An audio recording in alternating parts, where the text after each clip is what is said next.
Savitri, Book 2, the Book of the Traveler of the Worlds, Canto 8, the world of falsehood, the mother of evil, and the sons of darkness. Our enemies are fallen, they sang. All who once stayed our will are smitten and dead. How great we are! How merciful art thou! Thus thought they to reach God's impassive throne, and him command, whom all their acts opposed, magnifying their deeds to touch his skies, and make him an accomplice of their crimes. There no relenting pity could have place, but ruthless strength and iron moods had sway, a dateless sovereignty of terror and gloom.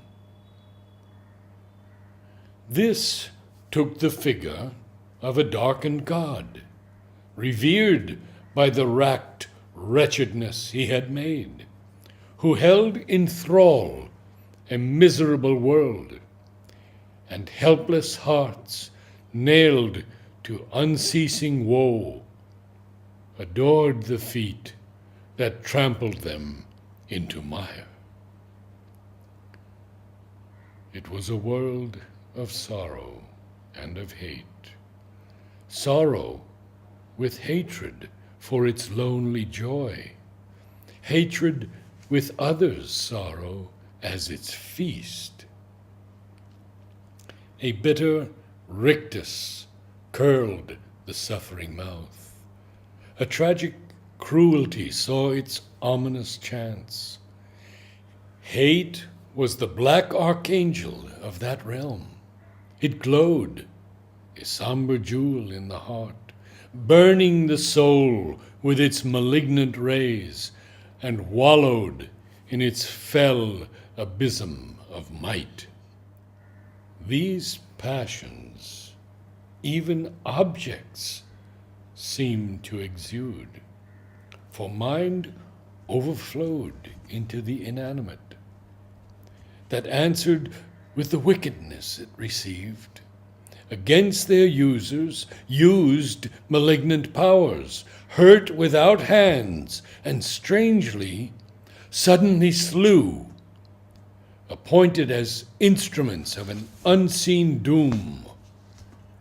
Or they made themselves a fateful prison wall, where men condemned wake through the creeping hours, counted by the tollings of an ominous bell. An evil environment worsened evil souls. All things were conscious there, and all perverse. In this infernal realm, he dared to press, even into its deepest pit and darkest core, perturbed its tenebrous base, dared to contest its ancient privileged right and absolute force.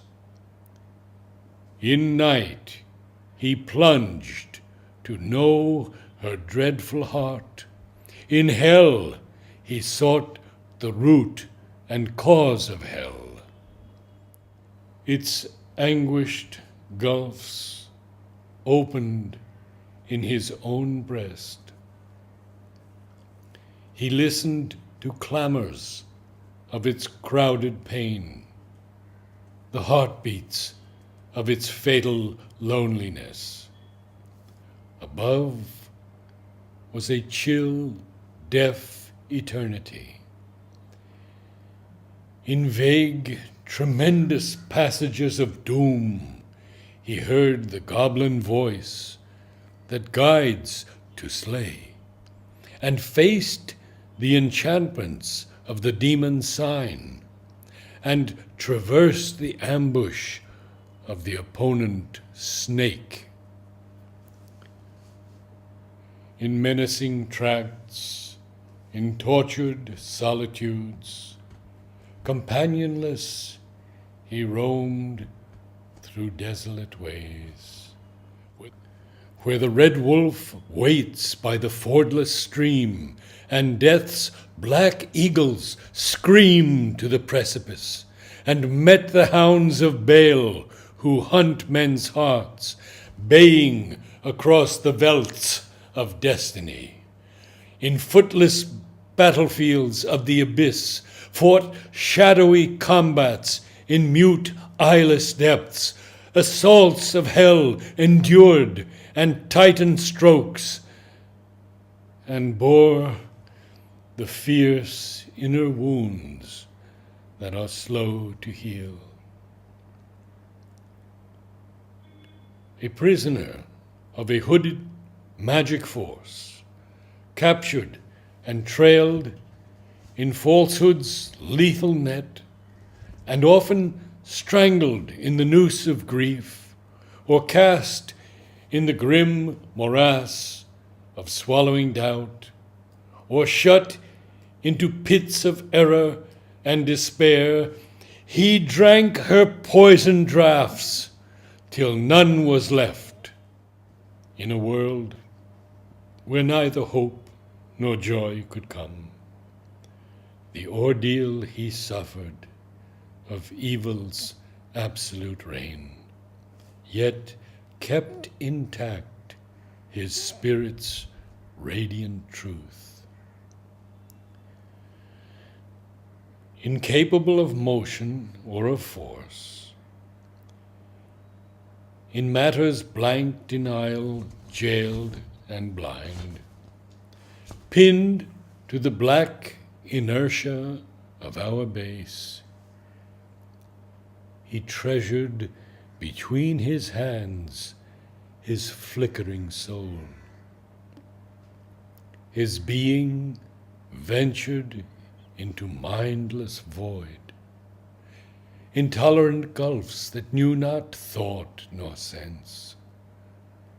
Thought ceased, sense failed, his soul still saw and knew. In atomic parcelings of the infinite, near to the dumb beginnings of lost self, he felt the curious small futility of the creation of material things. Or, stifled in the inconscient's hollow dusk, he sounded the mystery, dark and bottomless, of the enormous and unmeaning deeps whence struggling life in a dead universe rose. There, in the stark identity lost by mind, he felt the sealed sense of the insensible world, and a mute wisdom in the unknowing night. Into the abysmal secrecy he came, where darkness peers from her mattress gray and nude, and stood on the last locked subconscious floor, where being slept unconscious of its thoughts, and built the world, not knowing what it built. There, waiting its hour, the future lay unknown. There is the record of the vanished stars. There, in the slumber of the cosmic will, he saw the secret key of nature's change. A light was with him, an invisible hand was laid upon the error and the pain, till it became a quivering ecstasy. the shock of sweetness of an arm's embrace. He saw in night the eternal's shadowy veil, knew death for a cellar of the house of life. In destruction felt creation's hasty pace, knew loss as the price of a celestial gain, and hell as a shortcut to heaven's gates. Then, in illusion's occult factory, and in the inconscient's magic printing house, torn were the formats of the primal night, and shattered the stereotypes of ignorance. Alive, breathing a deep spiritual breath, nature expunged her stiff mechanical code and the articles of the bound soul's contract. Falsehood gave back to truth her tortured shape. Annulled were the tables of the law of pain, and in their place grew luminous characters. The skillful penman's unseen finger wrote his swift, intuitive calligraphy. Earth's forms were made his divine documents. The wisdom embodied, mind could not reveal. In conscience chased from the world's voiceless breast, transfigured were the fixed schemes of reasoning thought. Arousing consciousness in things inert, he imposed upon dark atom and dumb mass the diamond script of the imperishable, inscribed on the dim heart of fallen things a paean song of the free infinite, and the name, foundation of eternity, and traced on the awake, exultant cells, in the ideographs of the ineffable, the lyric of the love that waits through time, and the mystic volume of the book of bliss, and the message of the superconscient fire. Then life beat pure in the corporeal frame. The infernal gleam died and could slay no more. Hell split across its huge, abrupt facade, as if a magic building were undone. Night opened and vanished like a gulf of dream.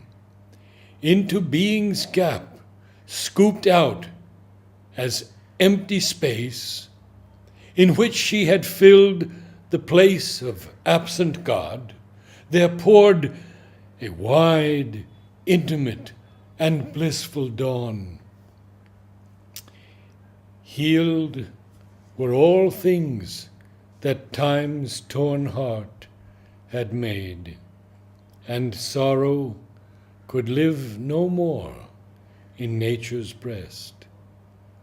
Division ceased to be, for God was there. The soul lit the conscious body with its ray. Matter and spirit mingled and were one. End of Canto 8. Namaste.